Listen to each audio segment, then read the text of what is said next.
My wife Lynn and I have been together for 6 years and married for 11 months. Our relationship has always been solid, with no indication of anything out of the ordinary. Lynn is kind, intelligent, and practical, a person who isn't prone to childish pranks or frightening behavior. It's completely out of character for her to act in such a way, and that's what makes everything that happened so unsettling. Lynn has never been one for horror or the macabre. When we first started dating, she agreed to watch The Shining with me only because she knew it was my favorite movie. She was so terrified that we had to turn it off halfway through. She doesn't enjoy horror films or ghost stories, and she certainly doesn't indulge in pranks. That's why what happened was so bizarre and disconcerting. 2 months ago, I was in the kitchen making coffee before work. I was running a bit late and knew I wouldn't make it to Dunkin' Donuts for my usual morning fix. As I sipped my coffee and hurried down the hall towards the front door, I caught a glimpse of Lynn peeking at me from around the corner. All I could see were her white eyes and a strand of her dark hair hanging against the wall. Her body was hidden from view, and the sight startled me so much that I nearly spilled my coffee and burned my lips. "Geez, Lynn, you scared me," I said, wiping coffee from my pants. "What are you doing?" She quickly ducked out of sight, and I heard her scamper off toward the living room.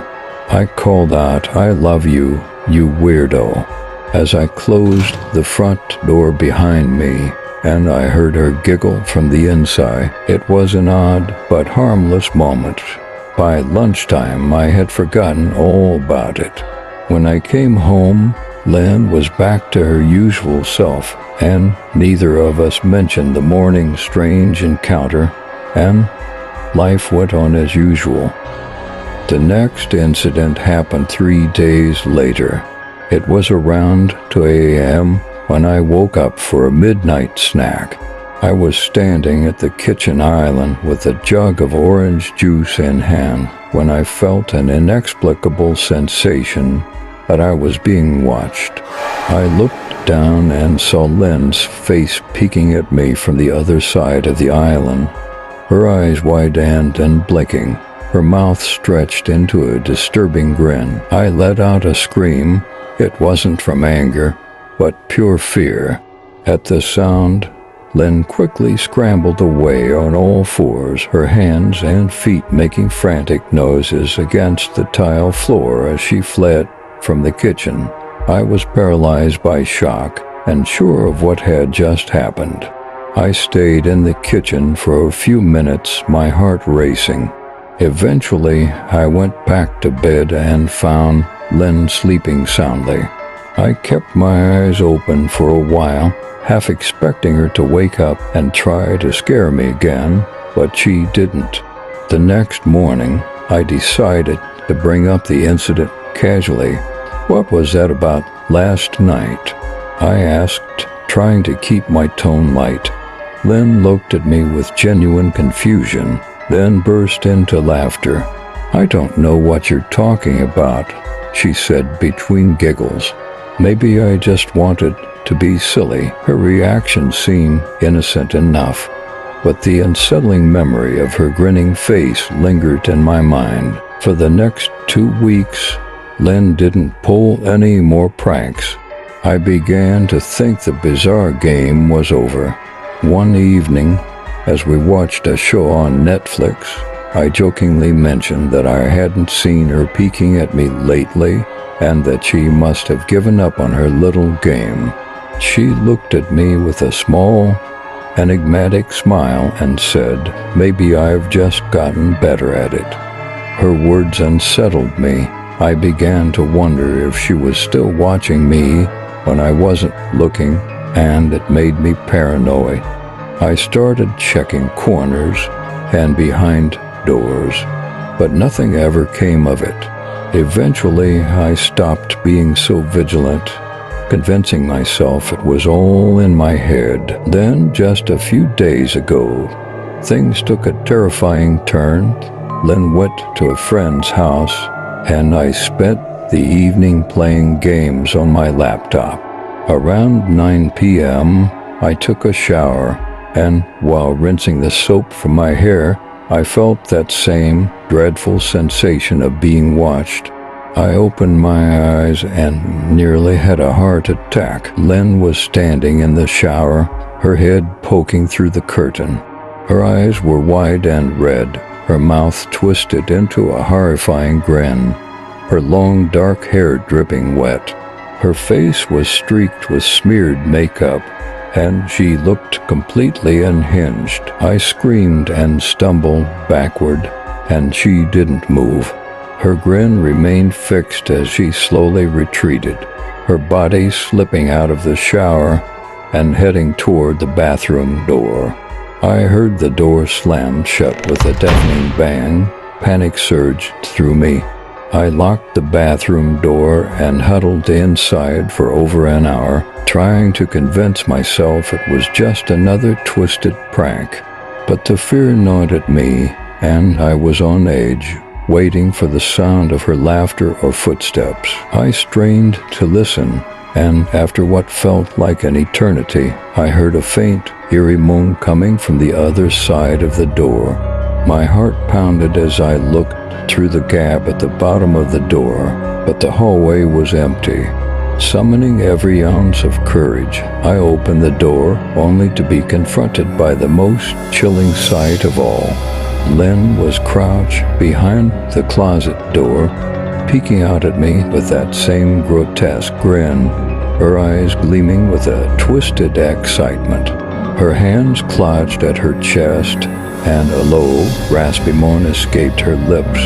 I bolted down the stairs, grabbing my phone and keys from the living room table as I ran outside into the night, shivering from the cold and fear.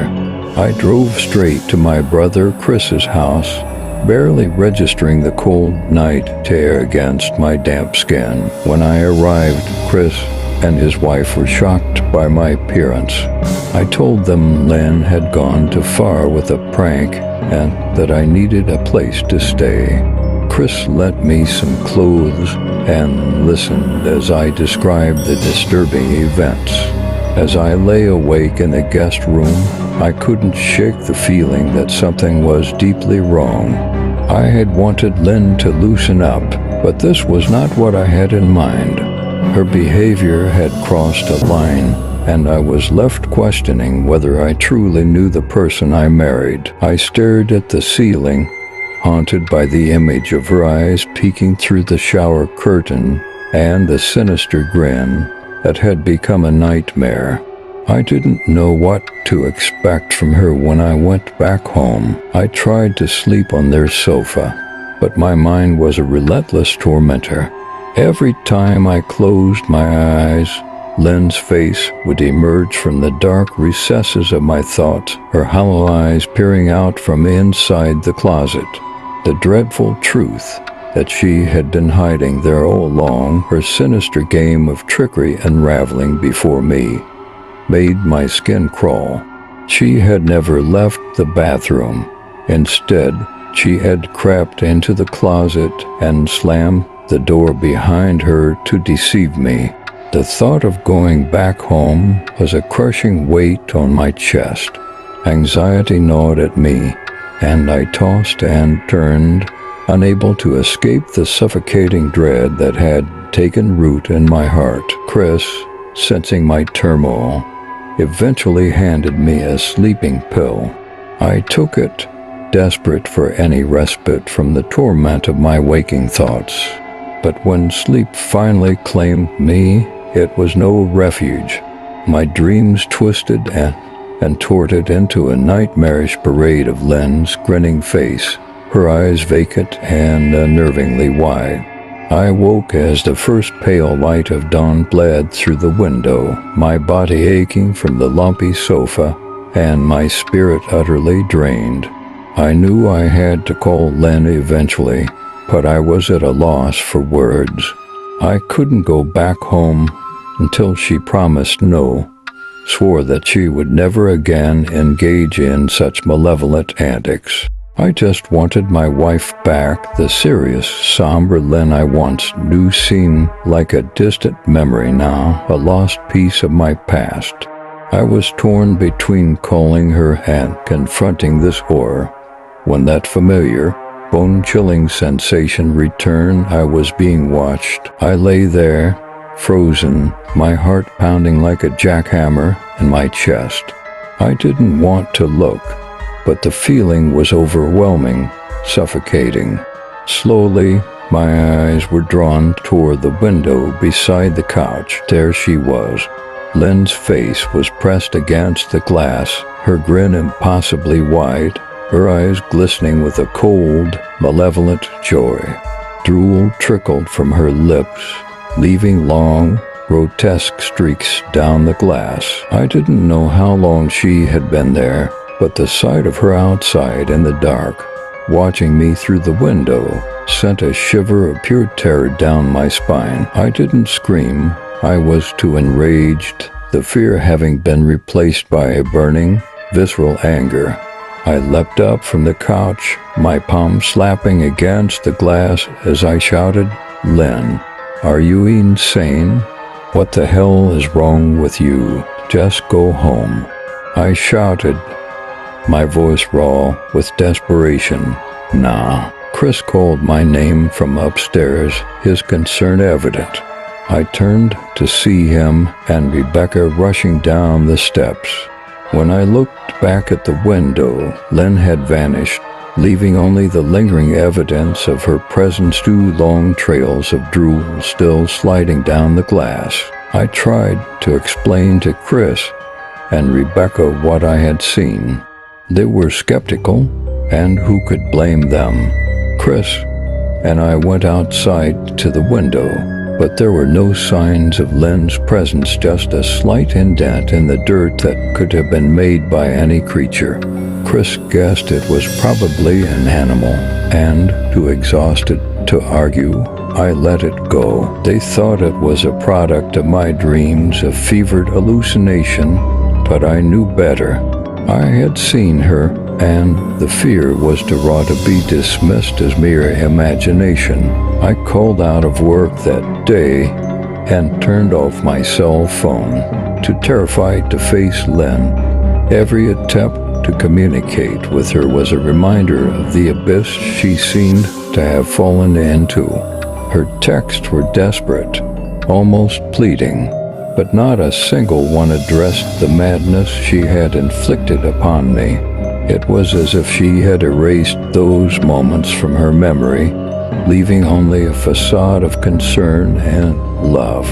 I was haunted by the image of her lurking in the closet, her feral grin fixed in my mind's eye. I stayed another night with Chris and Rebecca, hoping that the night would pass without further incident. I didn't wake until late in the afternoon, and, thankfully, there was no sign of Len's face watching me through the window. Rebecca, sensing my unease, broke the silence. "I don't want to pry, but is this something that can be fixed?" she asked gently, her eyes filled with concern as she served us lunch. "I don't know," I said, the words heavy with despair. She's like a different person now. I was still not ready to reveal the full extent of the horror I had been enduring, but her eyes were filled with a genuine sympathy that almost made me falter. "People change," she said softly, "but maybe you both just need to talk things through. I'm sure it can be resolved." Her optimism was well-intentioned, but it felt almost laughable in the face of what I had witnessed. "I don't think talking will help anymore," I said. "I don't trust her. I miss her, but I can't live with someone like this. It's too dangerous." Rebecca looked thoughtful. "But Len loves you. She must be devastated." "I'm not so sure," I said bitterly. Rebecca shook her head sadly. She seemed very upset. Not at all like the Len I know. Her words hung in the air, and a chill crept up my spine as I began to understand. Wait, what do you mean you saw Len? My voice was barely more than a whisper. Rebecca nodded as if she were recounting a trivial detail. She came by this morning. Right after Chris left for work, I felt my heart sink. Did she come inside? What did she say? Rebecca's face was inscrutable as she washed the dishes. No, she just asked if you were awake. I said you weren't, and she just told me to let you sleep. That's all she said, I asked, my voice tight. Yes, she replied. She looked terrible, though. Like she hadn't slept in days. I think you should call her. I thanked Rebecca for the lunch, my hands trembling. I needed to double-check that the doors were locked, my paranoia sharpening. Sitting alone, I wrestled with what to do next. I was terrified of going home, but I also felt a crushing obligation to help Len if I could. I had vowed to stand by her through sickness and health, and surely this was a sickness beyond any I had known. But what could I do? Calling the police felt futile. They would see nothing but a disturbed husband. I couldn't prove anything, and they might dismiss me as paranoid. This wasn't a prank, it was something far more sinister. I felt a deep, primal fear that something malevolent lurked beneath her veneer of normalcy. So, reluctantly, I did what I thought was the only option. I called her mother. Her mother, Marianne, had never been warm to me. Our interactions had been brief and strained, her icy demeanor always a source of discomfort. Her rare smiles never reached her eyes, which remained as cold and indifferent as ever. Despite the tension, I needed her insight, and I had no other choice. Hello? Susan's voice was sharp, tinged with irritation. Susan, it's Josh. Do you have a moment to talk? I asked, bracing myself for her disapproval. I am in the middle of some work, but if you must, I suppose I can spare a moment. What do you need? Her tone was frosty. It's about Lynn. She's been acting strangely. I was wondering if you knew anything about her behavior, any signs of mental health issues.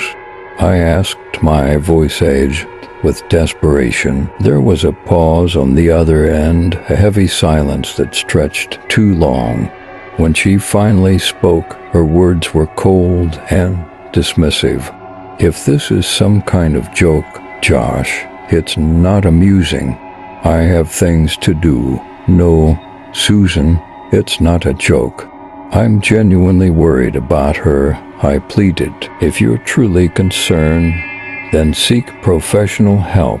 I don't know what you expect from me. Her voice was tinged with a barely contained exasperation. Please, just tell me if you've noticed anything odd about her, I begged. There was a faint, shaky breath on the other end, a hint of something that felt almost like fear. Josh, I don't know what to tell you.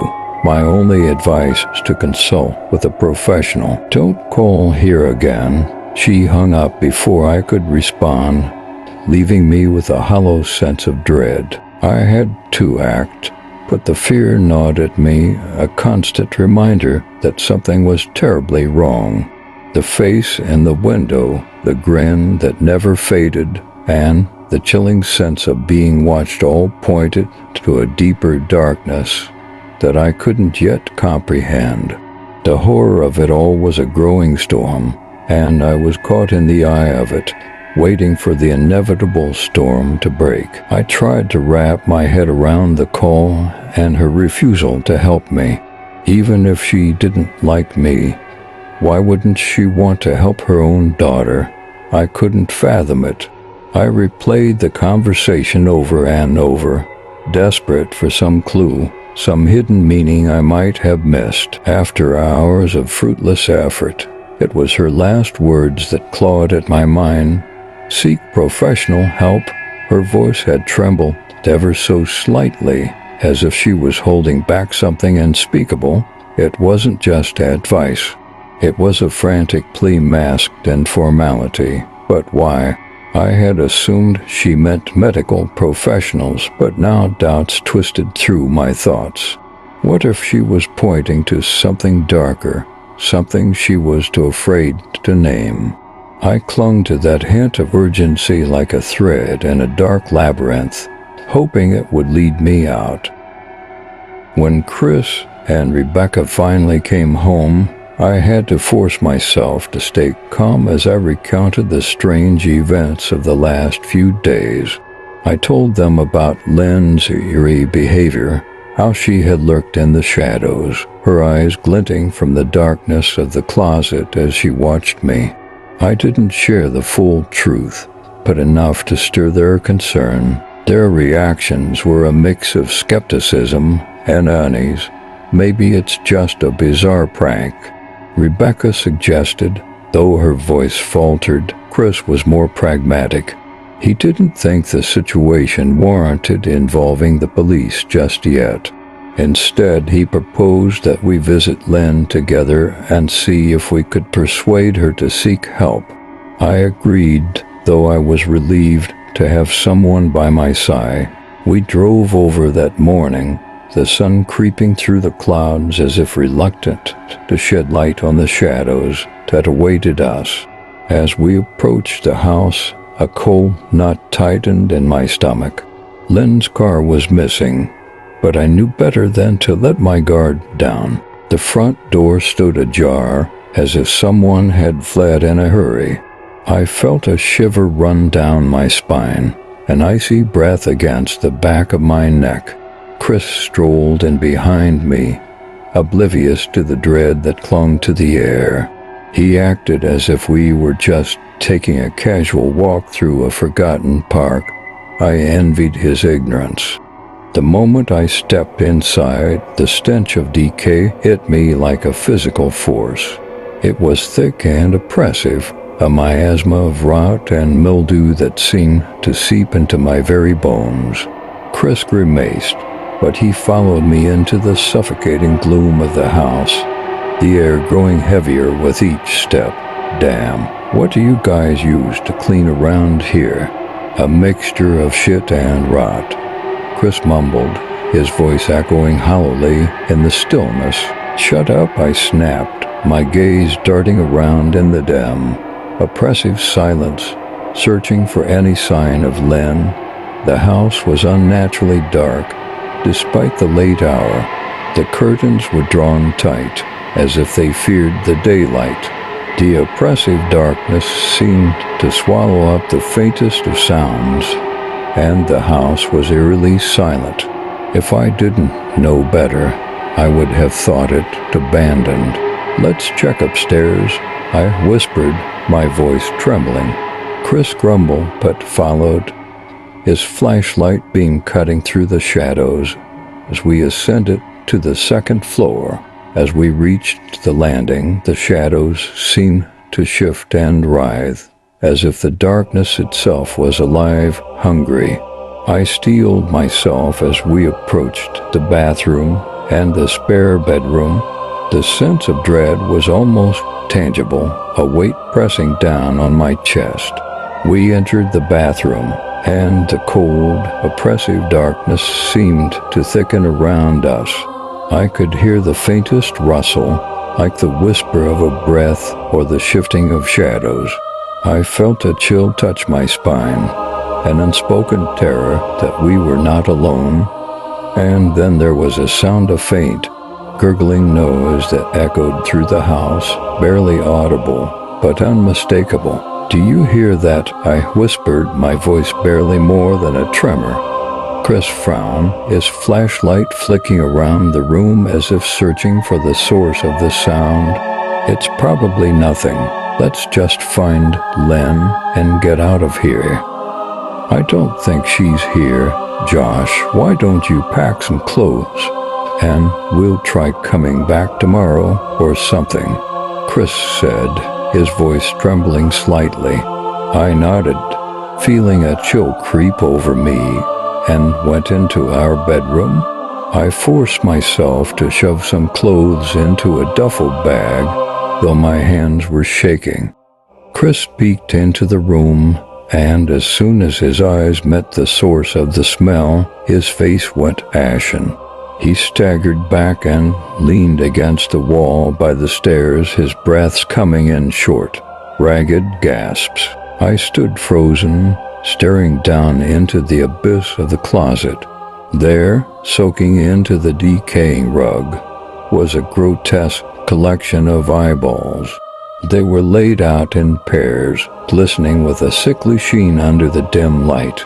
Some were as large as quarters, while others were as tiny as marbles, arranged with disturbing precision. The eyes stared blankly, their glossy surfaces reflecting the dim light with an eerie, almost sentient gleam. Man, I thought I had it bad with Becca's shoe addiction. But Jesus Christ, your wife is in here collecting eyeballs, Chris said, his voice breaking as he choked back a gag. Ben, we need to get out of here now, he called from the hall, his panic unmistakable. I could feel my stomach turning as I grabbed my duffel and slammed the closet door shut, the sudden darkness inside a small, suffocating comfort. I stepped back into the hallway, taking a shuddering breath of air that was tainted with the lingering scent of rot. Who the hell collects eyeballs and lines them up like that? Chris muttered, his eyes darting around as if expecting the walls themselves to close in on him. I tried to tell you she needed help, I said, my voice barely more than a whisper, barely able to believe the reality of what I had just witnessed. She doesn't need help. Josh thought she needs a fucking exorcist, Chris said, his eyes wide with fear. You coming or what? I can't stand the smell, Annie. His voice faltered, his eyes widening with a terror that froze my blood. I turned to see what had terrified him, and my heart nearly stopped. Standing at the end of the hall was a shadowy figure, the dim light barely revealing a gaunt face twisted into a grotesque grin. The eyes, the countless eyes, seemed to follow us as the figure's presence hung heavy in the air. I didn't ask him why, I could feel it. Someone was watching me, and I didn't think it was the eyes in the closet. I turned around, my eyes slowly scanning the bedroom. Christ, whispered, as I finally saw what we'd missed. Under the bed, curled on her side, watching us with the excitement of a kid on Christmas morning, was my wife. She held her hands together just under her chin, and they were shaking eagerly. Now that she knew she'd been found, I could hear the quiet noises she was making, a sort of hiccuping sound in her throat, as if the excitement was just too much for her. It was unnerving to say the least. Wide eyes, and that same huge smile. Everything in me told me to run, but I forced it away. This was my wife, no matter how twisted. She was still the woman I married. I had to help her, Lynn, I said softly. She didn't respond, but her head bobbed back and forth into quick little movements, as if she were nodding. Baby, I just want to help, okay? Can you let me do that? I asked. I had taken a single step forward, approaching her like some kind of dangerous animal. I love you, Len, I said softly, taking another step closer. She let a tiny moan escape her wide-open mouth, and I had to resist the urge to run. Her shoulders were starting to quiver, and her eyes grew as large as saucers. I crouched down so I could see her better, and immediately saw the blood. Her hands were covered in it. They trembled more the closer I got, as if she was barely able to contain herself. I recoiled in abject horror as the stench of decay clawed its way into my nostrils. It was as if the very air was festering with rot. My stomach lurched violently, and I fought to keep the bile from surging up my throat. There she was, Lynn, my wife, her figure a grotesque parody of her former self. Her lips were cracked and dried, stretched thin like the skin of a desiccated corpse, with dark crimson blood seeping through the fissures. I knew she wouldn't leave the room willingly, but I was trapped by a morbid sense of duty. I had to help her, even though every fiber of my being screamed for me to flee. I shuffled closer, dread squeezing my heart in a vice as I extended a trembling hand toward her. The excited, hiccuping sounds that came from her throat grew louder, almost mocking me with their eerie rhythm. Her hands trembled violently, the fingers twitching like grotesque puppets. "Oh my God, Lynn, you're bleeding," I stammered, my voice a thin whisper of horror. Before I could touch her, her hand shot out with a sudden, savage motion. A sharp, searing pain erupted in my arm as she raked her fingers across my flesh. I looked up at her, my heart pounding with terror. Her eyes were not on me anymore. They had shifted to a predatory and blinking focus on Chris, who stood frozen in the doorway, his face ashen with fear. Her mouth was open in a grotesque snarl, a mask of pure, unbridled rage. "Are you bleeding?" Chris's voice trembled as he asked the question. The moment the words left his lips, Lynn's head jerked violently towards him, her eyes burning with a malevolent hunger. With a spine-chilling speed, she began to crawl out from under the bed, the glass shard still clutched in her bloody hand. "Chris, run." "Go," I screamed, my voice a desperate, frantic plea. But Chris was paralyzed by fear, unable to move. I stumbled backwards down the hall, the stifling dread almost physically pushing me away from her. I felt my back bump into him, and I could see that he was still standing at the top of the stairs, transfixed by the horrifying sight of Lynn. Lynn emerged from the darkness of the bedroom, her body taut with a sinister energy. Blood dripped from her fingers, her eyes, wide and unseeing, locked onto Chris with the intensity of a predator. "Jesus, Lynn," Chris's voice wavered. "Are you playing hide and seek?" His words were swallowed by the terror of the moment. I shoved him roughly towards the stairs, my voice a harsh, urgent whisper. "Move your ass, Chris," I urged, my voice straining to stay calm.